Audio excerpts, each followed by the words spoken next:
Our guest on ANN is Tim Pendry. He runs a reputational management organization and is himself a strong political activist.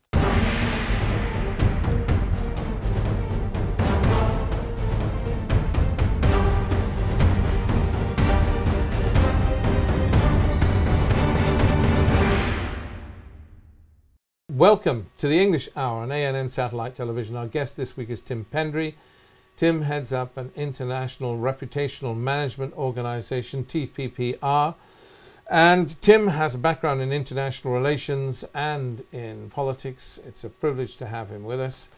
We will be talking today about the issue of whether religion itself is a force for good or evil in today's world. We'll be talking about politics in the West and whether politics is moving to the right. And we'll be talking about immigration at Old Chestnut and how we deal with the immigration issue here in the West, whether integrationalism is better than multiculturalism. Tim, it's really great to have you with us here today. We'll be talking about these issues, these key issues, but before we do, we'll just go to a short video.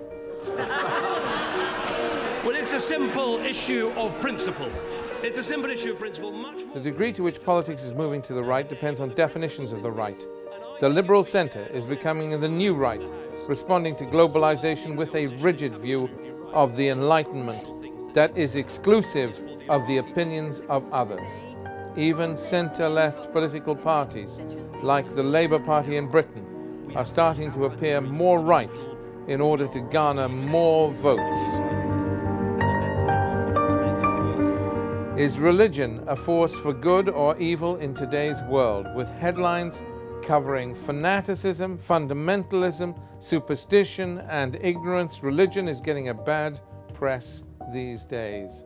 And much of the conflict in the world, from the Middle East to Nigeria and Myanmar, is blamed on religion. But how are things from a different perspective? Some defenders of religion claim Adolf Hitler was an atheist. Communism under Joseph Stalin, Pol Pot, and Mao Zedong banned religion. However, religion and the practice of religion is often an extension of an individual's personality and their existing thoughts and beliefs and their characteristics. Religion offers many people a framework and a moral compass. They navigate through the guidelines that their religion offers them, and only thus do they come to their own conclusions on their own way of living. What makes for a fair policy in regard to immigration and in regard to the issue of multiculturalism versus integrationalism? The issue is again too much interpreted in terms of black and white. And this cultural problem is still fundamentally an economic issue. The problem with immigration into the West was that it was encouraged as an economic and ideological option without pre-investing in the necessary infrastructures to support it. The 2008 crash was always inevitable, and now the strains are starting to show.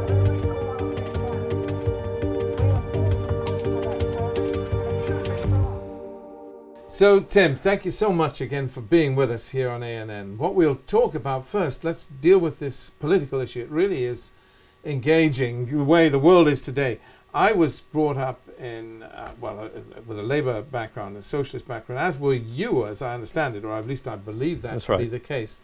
Now, that old word, socialism, is dead now in the West. I mean, things have moved on. I view politics as moving to the right, not just in Britain, but in France, in Europe, everywhere, moving dramatically to the right. We've had the emergence of new groups like UKIP here in Britain, and in France, Monsieur Le Pen and now his daughter. You have strong force for right-wing politics. This is generated partly by fear, I suppose. People react to fear, people react to economic collapse, and they generally move to the right. We've seen it before again and again in history. You look at the National Socialist Party in Germany when Nazism came on the scene and so on. Am I exaggerating? Is there a move to the right in Western politics? Well, I'm not sure for a start that socialism's dead, but I think we can come back to that later. I think you're right that we're seeing something happening, certainly in the West, which seems to send a signal of a new right. But we have to ask the question, which right? Because in fact there are three competing rights at least. One of them is the one that I think you're most worried about, which is the populist right, which is what we see in different national forms, ranging from UKIP, which in fact is libertarian more than it is far right in the sense we know from Europe. We have the National Front in France, which is the type of the populist. And we have fascistic groups, basically fascists in places like Ukraine. But there are two other rights to bear in mind, and I think we shouldn't neglect them. One is the mainstream centre right, which is desperately trying to hold on to things because its base is the one that's being ripped apart. As UKIP frightens the Tories, so the German Christian Democrats are frightened by the emergence of anti-immigrant groups in their country. But it's the third one that is being neglected, and I think the Charlie Hebdo business, which happened recently, has shown how it might grow. And this is one that adopts the same identity politics as, say, Islamism might, or a strong Confucianism. It would be a cultural move to create an identity for Europe that is built around certain abstract principles. Now, you would normally think that that would be of the left because it would link to the Enlightenment. But when you analyse it, it's actually of the right because it is against things. And this is what I think we've seen in recent weeks in France, and we're seeing in other parts of the West. The emergence of something that is apparently secularist, apparently liberal, but actually very aggressive against minority groups, including potentially aggressive against the values of people like Muslims.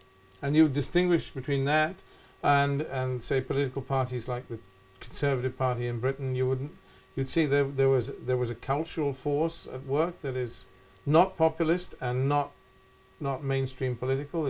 Well, what I'm saying is that all three rights are facets of the same broad thing, which is a nervousness and anxiety about identity. Right. And also that identity anxiety is coming from economic failure. So what you're saying is that we, if you like, the mainstream, what the Americans call the whites, the WASPs, the white Anglo-Saxon Protestant type group, we're frightened about our identity, is what you're saying. Elements of us are. I'm not frightened of my identity. I'm very comfortable with my identity. I suspect you're not, William, either.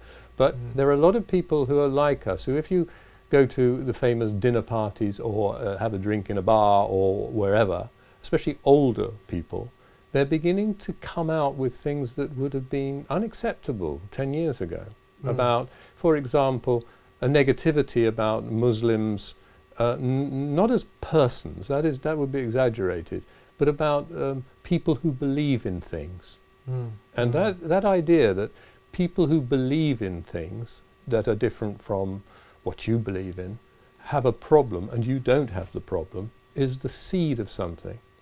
Now, it's all very inchoate and I don't want to exaggerate it, but I think I would agree with you that you're seeing Europe in particular move to the right, but not sure which right it is. And that the left has a problem, and we can get on to socialism later, because the social democratic consensus has become sclerotic. It has no ideas anymore. It can't speak to identity. It hasn't got any economic solutions, and it's lost its working class and its mass base. But does politics have to be about class? Does it have to be about, I mean, do you have to be a socialist? Do you have to be from the poor to be, do you have to be rich to be a capitalist and so forth? Perhaps you do. I mean, but the politics of the right is, as you started to say, it's also populist. I mean, so it's these old rules don't apply. Very confused. But a way of clarifying it, I suppose, and to oversimplify is always a problem. I mean, these things are very complex, but we have to simplify to try to understand. So two aspects of this might be to say that when the Soviet Union fell and we had globalization, class got swept under the table. It got swept away, and there was nothing that spoke to interest group and class differences, which is not the same as saying that this is a good thing. It's just simply saying that this is what happened.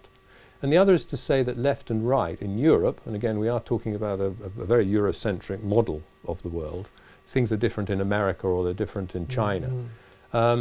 The class aspect was always exaggerated. The left was always run by middle-class intellectuals anyway, and the right always had a base. Well, in Britain as well. Yeah, well, Disraeli. Yeah. Disraeli is the classic example, who saw the working class as angels in marble, to be chipped away and turned into good conservative perhaps voters. even Tony Blair up to a point with his... I wish not to comment on Tony Blair on the record. But, you know, I mean, these guys... So they are... I mean, what we're saying is that these mainstream politics, the people who have represented mainstream politics, are being themselves marginalised. I mean, the figures, the Tory party is having its support, and UKIP's chipping away at both the Tory and Labour support.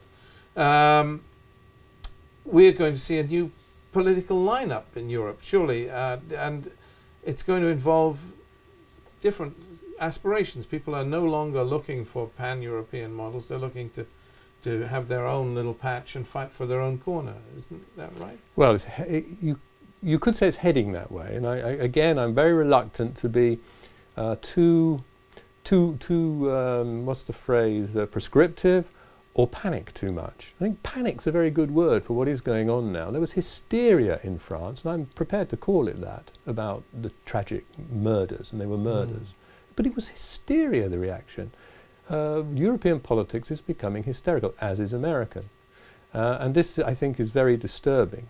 The reality is that the major centre parties, that's centre-left, centre-right and centrist, are all still in command, and they're still in command of the state, they're still in command of the monopoly of force, they're still in command of the majority of opinion, but they're losing it. And they're losing it because there is no connect between a professional political class and the mass of the people they are supposed to represent.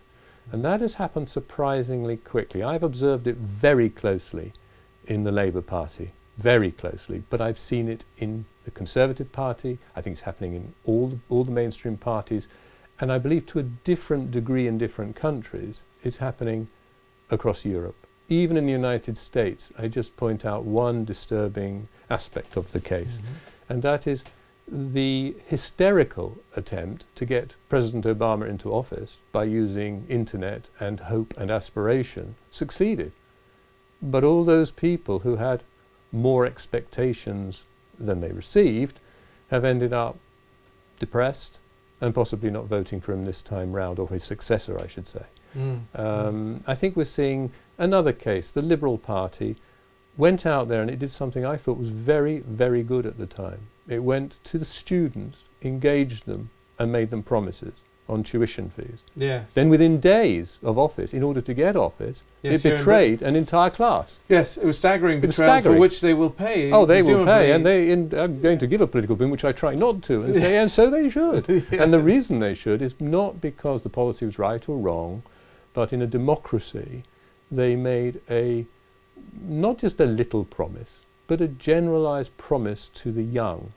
And it's the young who are being, I think, in the West ignored, and I think across the world. Yes, they may pay. I mean, the Liberals may pay for that for a generation. It may really damage them severely, but that's their problem. But it is interesting. I mean, there are going to be major shifts. For instance, here's a prediction for you: we are going to see, in my view, it's quite clear who the next U.S. president will be, and in my view, it's going to be Bush, California Bush. I mean. Not California, sorry, Florida Bush, Jeb Bush. Because there is nobody else, basically. We're not going to see another Democrat because of Obama. I can't see Hillary manning up somehow. She's just not going to do it. She may be the candidate, but I don't think she can win, given the desire for a change. But how does Britain deliver a change? I think. Whereas in America, they can get a feeling of a change by getting rid of the Democrats. In Britain, we can't. We can't do that. We can't. We're going back to Labour. Labour's too recent, and it just isn't exciting enough. And our new change is going to be, I think, the great political move to reject Europe. I think Britain will pull out of Europe, and that's going to be the big political dynamic. It really doesn't matter what shape this government is after May wrong? Well, my American friends are less mean, certainly about there's Jeb one thing. Bush. Well, not because it's about him, but because they themselves, and remember, there's a little time to go yet, are thoroughly confused about their own country and its destiny. So I just watch and wait on that one. But you make an interesting point about Europe and the UK, because I'm going to come clean straight away and say that I've been a Eurosceptic of a moderate and mild nature for 20, 30 years. In fact, I actually got a vote in the first referendum and voted no. And again, I'm less sure, partly because of the issue of disconnect. Less sure we'll leave. Less sure only because of that disconnect and where the power lies. I think if you were to take the majority of the British people, mostly the English people in practice, I think they would be happy to move on and move away from something that looks like a terrible economic failure and is culturally very different. But then look deeper and you see that all the three major parties seem to be committed to staying within it, and they have not necessarily reached that level where they, shall we say, have to bend to the will of the people, if that is the will of the people. But they have to bend to the will of UKIP is emerging as a force. This is where I've been looking at the latest figures and the latest software projections for an election, and you come across at the moment, as of January 2015, something rather interesting. You see a Conservative Party, a Labour Party and a Liberal Party, none of which can form a government, and where even Liberals and Labour or Liberals and Conservatives can't form a government.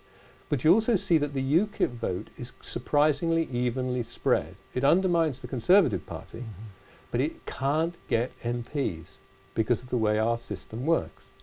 The ones who will get the MPs, it would appear, and again, I'm speculating here, and this has to be understood on the basis of current figures, and I am speculating, and this could change very quickly, is that you might find yourself with a block of small nationalists, that is, a substantial SNP, Plaid Cymru, and other small groupings, or possibly the Greens, who would in some way say, well, you can have a government, but only on our sufferance. Now that group is very pro-European.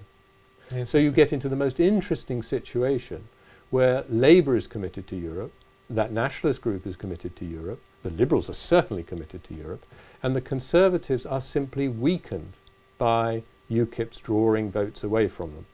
And this is where it gets, I wouldn't say the word dangerous, because I'm not on Fox News and I'm not an anti-terrorist consultant, and so I'm not going to exaggerate. But what could happen is that you get a frustration amongst the English who feel unhappy about the European project, and it's not expressible. There's nobody to express it.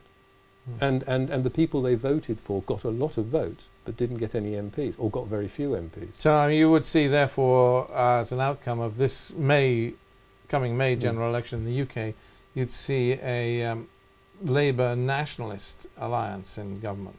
I have no idea, and I don't think anybody has any idea. I don't think the politicians themselves, if you listen to somebody like Harriet Harman or whoever, being very careful not to speculate on very specific outcomes. And of course the Liberals are very clear, we could work with either side but not with UKIP. So everybody is dancing around at the elite political level, trying to find ways to fix things amongst themselves, and assuming that the vast mass of the British people will just accept it. The real figure to look at, I think, when the votes are in, is how many people don't vote. Because that increases year on year. But in the end of the day, it doesn't matter. We are going to have a government that is going to be presumably muddled, is not going to have clear policies, because it will be drawn from various interest groups, and it won't have a clear focus. Even the parties that do themselves, the major parties, the Labour Party, the Tory Party, they lack clear focus within themselves. So it bodes ill, I suppose, for international affairs when we can't get our own house in order. You touched on this rise in a kind of secularism that you regarded as, in Europe as a whole, this emergence of a secular politics. There was one of your factors when you were talking about the right. Religion and secularism, I mean, we've seen what's gone on in Paris, but it's more than that. Because it's just one in a series, maybe one of the more awful things that's happened terrible.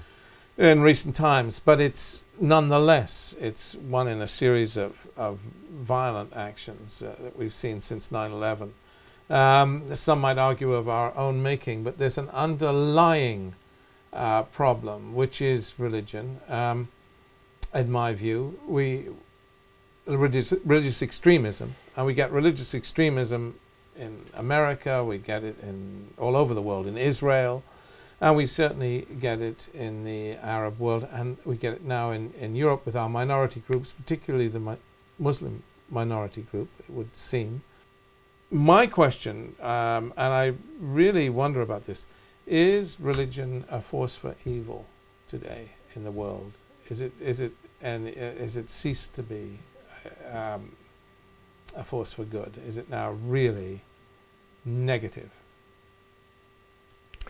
Well, I come from the position of having historically advised a lot of faith groups, and yet being an atheist existentialist myself, I'm very happy to say that. And the reason I think I was invited to advise them was precisely because I didn't belong to them, and I could give them honest, straight, pragmatic advice. And I've come to the conclusion that an awful lot of what we're seeing is, I used this word earlier and I'll use it again, hysteria, because you have to get down to the personality types involved. And what we have is a world where at least half the population at any one time does need to believe in something. They need to believe in something, it's their identity. And it's a fundamental principle that they have that right to believe in what they want to believe. Even if everybody else thinks it's absurd, it isn't absurd to them. Then crossing that barrier, and you see this in the figures on, say, Catholicism in America, you have a liberal authoritarian divide. So an individual Catholic in America might be very authoritarian, very fundamentalist in their terms, maybe a member of Opus Dei or something. Perfectly decent people, but with very strong authoritarian principles. Sure. But they're just as likely to be a liberal as a Quaker. And this divide, these quadrants, if you like, authoritarian, liberal, believer, not believer, should all be living in some kind of harmony on the basis of a strong secular state. And again, if we're going to talk about the region... But the religion itself, isn't it? I mean, religion itself is part of the problem, therefore. The religion is not... I mean, we have no proper religious leadership. I know the Pope is beginning to get his act together, but barely, by the skin of his teeth. And basically, the religion, we don't see no proper religious leadership in the Muslim world. Yeah, but Islam can't have a leader in the same way. But you can have people who speak, and yes, they don't speak. Only the extremists have a voice. Yeah, but not, and this I would challenge, almost on the basis of recent news about, the British government sending letters to mosques. I understand the Muslim Council's concern about being felt to be culturally bullied into positions. The expectation that everybody should have a position. It's not just that. You want leadership from religious leaders. They're supposed to be leaders. I mean, the Muslim Council of Britain are frightened, scared little rabbits who won't speak out on the major issues of today. The same applies to the churches. I mean, the churches are not speaking out. We have weak religious leadership, weak political leadership, and chaos reigns. And religion is certainly not... But if the religious leaders speak out... And I concede that there are issues there. There are issues about who should be speaking out and how they should be speaking out. But I have to say, I would feel concerned about the degree to which religion increases its participation in politics. But it is a wall of silence. Yes, not possibly, only the extremists are speaking. Possibly, but the danger is the destruction of secularism. Not only because religious leaders start challenging their own other halves, if you like, instead of dealing with those other halves in terms of the law, with a big L, that is, the crimes that they do rather than the beliefs they hold. And we're falling into that trap already. Instead of looking at what people do, we're beginning to look at what people think.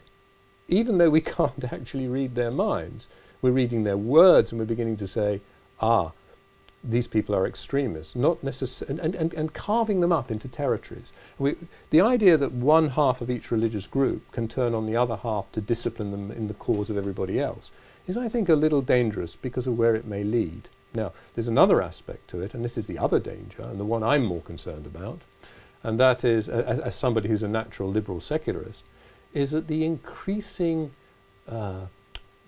use of religion in political context means that they accrue more power. And even if moderate, the religious people, even if moderate religious people accrue more power, they're accruing more power over and against the secular state or the secular arrangements. Now, but that has been the issue. I mean, Tony Blair brought us multiculturalism, empowered religious fanaticism in the United Kingdom because he decided we were going to have segregated schooling. We were going to go for this kind of approach. I mean, which basically turned the Muslim community and ghettoized the Muslim community. No, I agree with you. No, I agree with you. But we're talking about something again that's slightly different. And if I can explain, I can explain what I mean, because that was the time in the Labour Party where I was active. And one of the struggles within it, I think we can fairly put it as a struggle for its soul on the basis of those who started to see politics as the building of coalitions American style between identity groups, and those people who still had a socialist vision but wanted to democratize it and liberalize it and modernize it. And identity politics became very dominant on the left in the wake of the 1970s, very dominant, and it developed further following the triangulation methods. Very specifically, I was at meetings where this would be discussed in terms of Clinton and the value of Clinton, but triangulating politics into the center and then building coalitions. Now, there was a sudden interest in compromising with faith positions in a political environment. And if I'm going to be, if I'm going to be very challenging, I would say that things that we've seen in Rotherham to do with the child abuse and the grooming up there, that was not disconnected from an attitude of mind that refused to take on the bad practices of special groups or specialist groups. So I agree with you. I think where you're heading, and correct me if I'm wrong, that the multiculturalism we've been given as a political act has been very dangerous indeed. It's been unfair to Muslims themselves. No, this is and this is where I get on, and I will challenge you here. But I was talking at the very beginning of this about the new secular right, and the response to that failure of multiculturalism isn't to step back in order to go forward. It's to try to create an integrationism, which is, for me, the doorway into fascism. It's integrationism, absolute integrationism is demanding too much of people. People must have private lives. And private lives include dissident or unfortunate beliefs. That is their right. One of the virtues of many governments in this is a challenging statement, many governments in the Arab world is that they may be difficult in terms of liberal and democratic values at the higher level, but they still permit private life. They still permit private life. And we've had... And we do not? No, we're on the edge of not, in the sense that a European phenomenon under communism and fascism was an intrusion into private life. And today, the new politically correct, secularist, liberalism with a capital L is almost totalitarian in its expectations of language, thought, behavior. It's on the edge, and it's dangerous. It's dangerous. It's a European habit, and it comes, I think, from its original religious heritages, which gets back to your point about is religion good or evil, to which I would say neither. It in itself is merely an expression of human beings. So the real question is, are human beings good or evil? Interesting. That's really right. Yes, well, in that case... and there's a question for you. No, I think we are. I mean, we're all both, aren't we, yes, essentially? That's my point. And so are religions. I was very touched. There's this book by Mervyn Peake called Mr. Pie, which, I mean, but basically the tenet of this little novel, or the thrust of it, was that there's this character who lived on an island, and he behaved like we all do, but when he was good, he would grow little wings. Honestly, yeah. And then he'd become naughty, and the wings would wither, and he'd grow little horns. And we are all, I think, to some degree like this. We have the two within us. But the question is, it's all very well as long as you have a society that is clear about where it's at. If you have a society which is governed by or led by groups with clear principles, but never mind they're socialist or they're libertarian or capitalist, whatever they are, and you know where they're coming from, and you can say I'm for that, and it's a clear vision, and it's an internationalist vision or it's a nationalist vision, whatever it is, but you have a clear vision, then you've got something you can get hold of, rather than chaos. And what we're seeing, and you're talking, part of it began, I think, perhaps with the labor movement in this country. Here we're talking about this country, and you talked about the triangulation of politics, the need to find the populist center. We had to be populist, so that we're no longer governed by our ideals, but we're governed with an effort to appeal to win. Well, I agree that this is not a way to conduct affairs. It's a catastrophe. And in this, I mean, I'm muddling up our three topics here, but for discussion. But essentially, we are.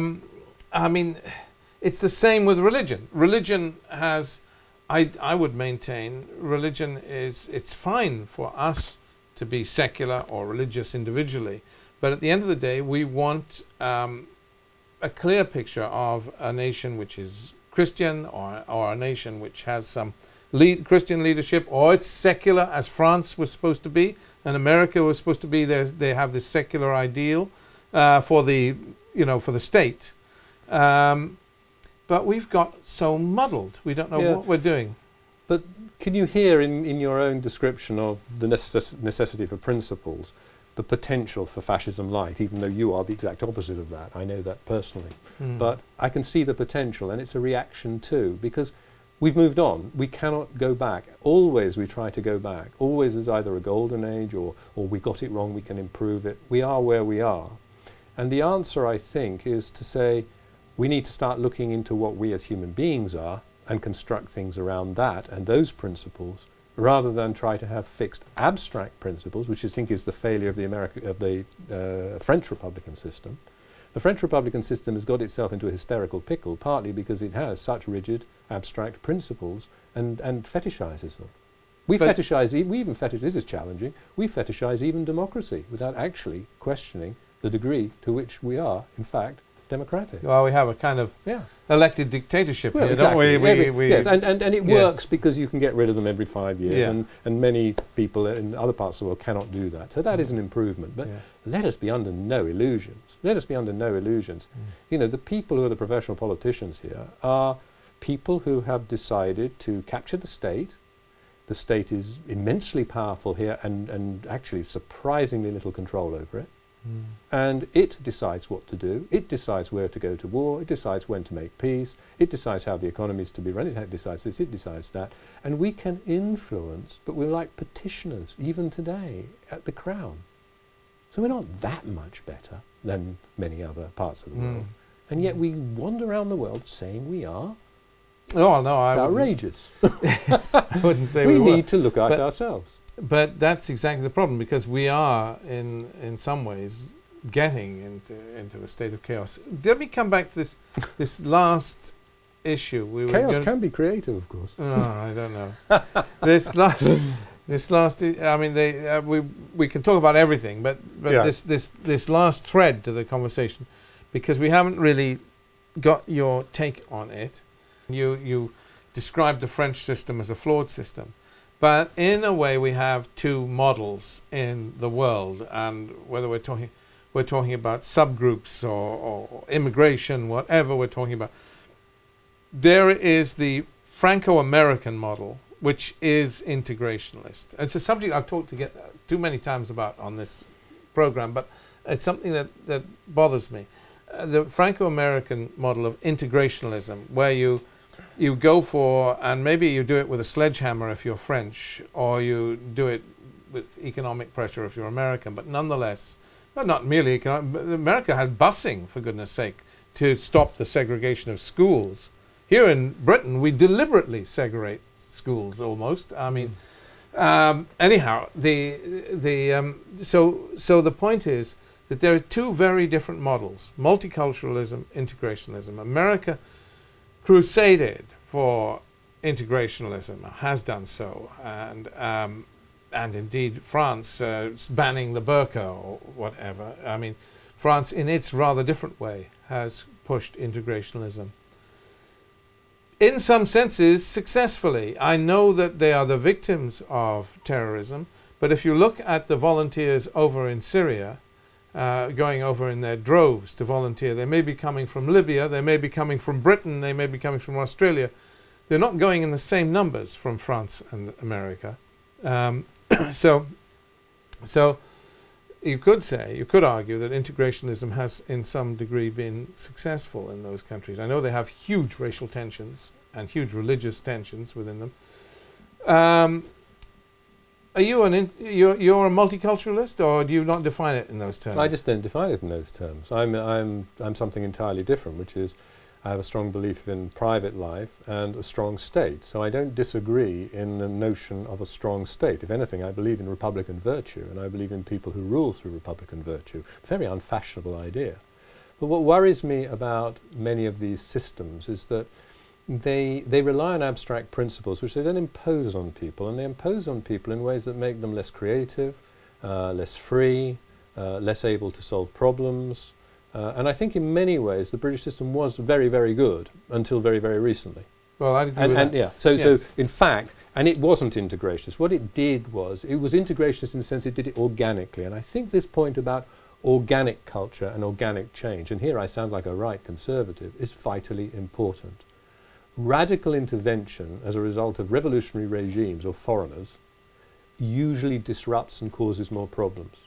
Over time, you have to build nations on economic wealth and through organic persuasion, discussion, change, institutional growth, administrative capacity. What has gone wrong in this country are two things and only two things. Over-rapid globalization and a failure to invest in the infrastructures necessary to handle that, including immigration. That's the first one. And the other is the cheap and cheerful model of politicians being so desperate for power that they would use on the left identity politics, and on the right what I would call tribal politics. And this populism, which I think you condemn, I think you're not very happy with populism. No. Yeah. And this inability to invest in infrastructures to preserve the organic growth of the community.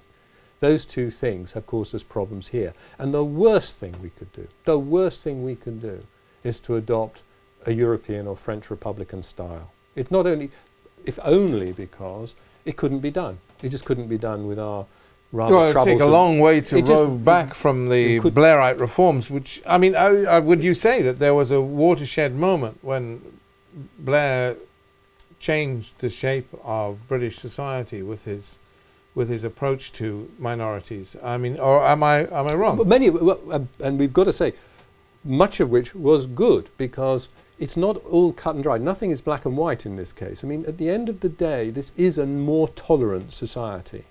Oh, far more than... Yes. It is a much better society.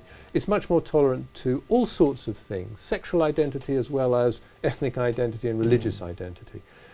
Part of the hysteria and worry here is because we have very particular minority problems. They're minorities of minorities, and we're in danger of exaggerating. One of the things I became upset that I couldn't watch it about the coverage of what went in France was the pandering, in my opinion, to emotion and sentiment by world leaders, in inverted commas.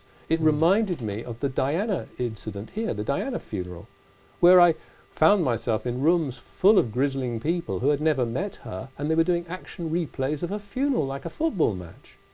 And this is not the way to conduct public business. It is not the way to govern a country. But there is a difference, isn't there? I mean, the Diana thing, appealed to. We all needed a cathartic moment in Britain. Oh yes, come on, we did. You only softies. Yours, yeah, maybe a softie. People like us. Saying, half the population is softies, so fine. Okay, all right. We needed a cathartic moment. We were just exhausted. We needed something. Diana, poor woman, but I felt enormously sorry for her. I mean, genuinely, as much for her children, the family circumstances. It was not the national celebration. I thought Elle Spencer said a lot for a lot of people. Oh, very powerful. But very powerful. Yes. And Tony Blair was very brilliant as a politician. At that time, the way he was. managed it. You know, yes. All that's fine. I'm talking about where it goes over a line, where it moves from a genuine commemoration. I would refer you back to Churchill's funeral. Sure. Okay, you know, which was a magnificent state event. I'm not sure the Middle East listeners will understand, but yeah, it was. No, they will. For the sake of that, the older generation will know. Yeah, but Churchill's funeral was a major national event, yes. or the Queen's coronation. Okay, these sorts of events are increasing in numbers, where something happens that is tragic or horrible, and instead of sitting down and analysing and thinking about it as well as feeling it at the time. The analysis is swept out of the window, and a huge wave of feeling suddenly overwhelms and lasts for days, driven by the media. This is unhealthy. There's certainly media coverage of events in France This is culturally unhealthy because it polarizes, it makes people take fixed positions, it stops further analysis. And I thought if you ever have time, you watch Martin Rosen, the cartoonist, and Will Self on Channel 4, I think you can still see it online, doing an interview on this subject, where they showed a great deal, I thought, of balance and intelligence in considering these matters. But they will be unpopular with French Republicans. Yeah, well, but it was an evil act, and it has to be made clear. Of course it was. It was an evil act, an evil act in an evil situation that goes to 1,800, attacks which are going to kill civilians, in Greater Syria. No, that's the thing about atrocity, isn't it? Atrocity breeds atrocity, and that's why Monstrous. It is ultimately evil. When whether it's the suicide bomber or it's the bombing of civilians by Western forces in collateral damage, whatever atrocity takes place, it breeds another atrocity, and on we go with this cycle of violence. So we need to stand against evil, unemotionally. Yeah, well, unemotionally, that's the key. Otherwise you become, because you can't conquer through violence. It is we're brought up on this Star Wars approach, this Cowboys and Indians. Yeah, Cowboys and Indians, and we're all fighting, and redemption through violence. Like in the cowboy movie, the good guy punches his way out. If the good guy has to punch his way out and get redemption through violence, then ultimately it's a failure, because you're back in the old cycle of hatred. Well, you know your Syria, and you'll know older Syrians who will remember living in a place like Aleppo, and all the different communities, religious communities, lived perfectly happily together, and history has changed that. History has changed that. Well, let's hope we can get back to a new Aleppo in some sort of modern future.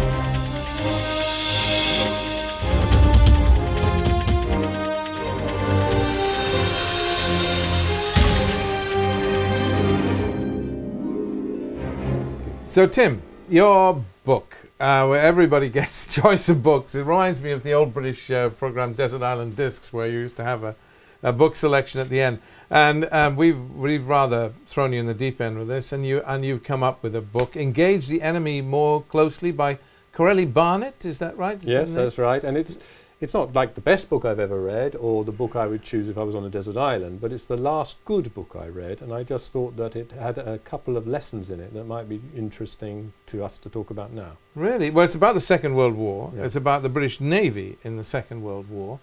Engage the Enemy More Closely by Corelli Barnett. Why lessons for now?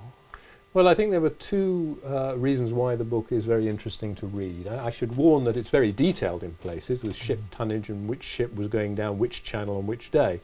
But it's also a very good read about some of the major incidents that the British Navy was involved in. If you really want to know about things like Dunkirk or the invasion of Europe, But underlying it are two other themes. One is a very old theme of Corelli Barnett's, which is about the decline of Britain and the British Empire. And the other, which is equally interesting, is observing at close quarters, but from one angle, that moment when the British Empire got displaced by the American Empire.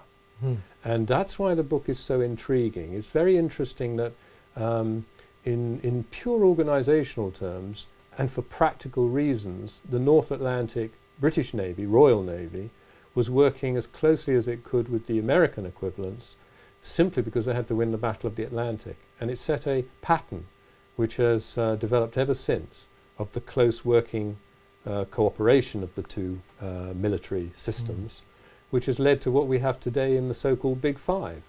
If you look at the Big Five, which is United States, Canada, Australia, New Zealand and Britain, the ones who share their intelligence, work most closely together internationally, and are now leaders, if you like, in the so-called war on terrorism, they developed out of what happened in those middle years of the Second World War.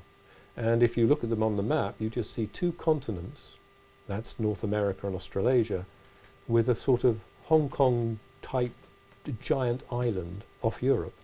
And this is what the old British Empire turned into eventually. And that book captures that process, and also the failures as well as the successes of the British Empire, and why it fell apart. It was just too big, it was too overextended. Some might say like the American Empire today, but at the time America was rising, and rising fast. Industrial production was spectacular, its organisational abilities were spectacular, and ours weren't. In both cases we were there to survive, and the British did, and it was a magnificent story, especially if you're British, but at the end of the day that empire was not going to last. And will history repeat itself? Will we see now rising China and America in decline? History never repeats itself, is the first rule of a historian, I know that. But does it not? Never really, but it follows patterns which are similar. And so there is a reasonable argument, and I think many people in Washington, you know, have been driven to a degree by this sense of something that's overextended. But there is this fundamental difference. At the end of the day, the British lived on a tiny island on the end of Europe. America is half a continent by area and dominates an entire continent. It has an internal market of phenomenal power and strength and opportunity. And so whatever happens, you know, rather like China, you can never dismiss China once it's united. You can never dismiss Russia actually once it's united. There are countries that have the volume of people, and Russia has a problem in this respect, and the volume of area and resources to if you like, be a major power. And America has made major power into superpower. Britain was, if you like, a bunch of chancers who magnificently, through technology, innovation, the Industrial Revolution, ended up trading around the world. They weren't interested in empire, actually. And really? Not initially. The East India Company had no interest. Fair enough. And then at a certain time, somewhere about the 1770s, 1780s, suddenly this notion of empire becomes dominant. So the British Empire looks bigger and longer than it is. It's a surprisingly small amount of history that's changed the world. And this book, which we're getting back to, this book tells that story through the last days, if you like, of the thing that held it together, which was the Royal Navy, which protected the merchant ships, and includes incidents like the last major fleet action by the Royal Navy was the Battle of Cape Matapan against the Italian Navy, and it was as magnificent and as worthy, if you like that sort of thing, as Nelson at Trafalgar. Right. But whereas Nelson was remembered for 100 years as a great national hero because he was at the start of something, Admiral Cunningham is only known to those who know about naval history, and yet he was as great as they were. And I would also add Admiral Ramsay, who saved all those soldiers across the Dunkirk and who organised Operation Neptune that got a vast army across the Normandy. Right. So it's a worthwhile book for people who are interested in military history, in British history, but also into how empires shift and change. Tim, thank you. We shall look with interest, and it's I'm going to pick up my piece of paper here. So, engage the enemy more closely, the Royal Navy in the Second World War by Corelli Barnett. Yeah. Tim, thank you. Thank you for being our guest on ANN Television. I'm most honoured. And really has great been fun. Oh, it's been great to have you with us. Thank you, very Tim. much. Thank you.